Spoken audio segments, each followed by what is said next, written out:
Elderly people can be particularly vulnerable to natural or man-made disasters, especially those with medical issues and limited mobility. Many, but not all studies have found that older individuals are more likely to suffer adverse physical consequences.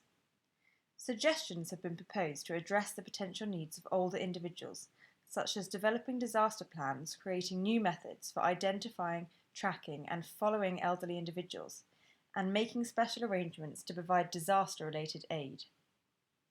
The elderly can deal with disasters better by preparing in advance and working with those in their support network. Local, federal and state officials urge all elderly Americans to carry out 3 simple steps to ensure their preparedness for a disaster. Number 1. Make a kit. Since a disaster can strike at any moment, preparing a kit filled with critical supplies such as food, water and medicine can significantly increase an elderly person's safety and comfort. Examples of things to include can be seen on this slide.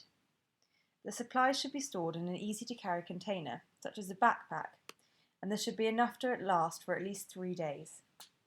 The kit should be kept up to date, and food stores should be replaced every so often. Number 2. Make a plan. By explaining their concerns to their family and support networks, elderly people can arrange for any caregivers to check on them at the time of a disaster. A plan can include working out escape routes and meeting places, alongside carrying family contact information on them in person and arranging an out-of-town contact.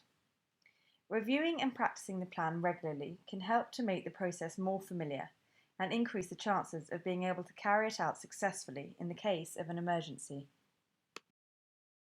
Number 3. Be informed. Lastly, it's important for elderly people to be informed of what hazards may threaten their community and neighbourhood the most. Preparing for a hazard that is most likely to happen will help them to be prepared for any disaster. Knowing things like how local authorities will warn of a disaster situation and which radio stations will provide early information can be particularly useful.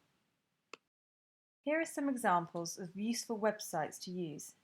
And for more information, please contact your local emergency management office, American Red Cross chapter, or www.redcross.org.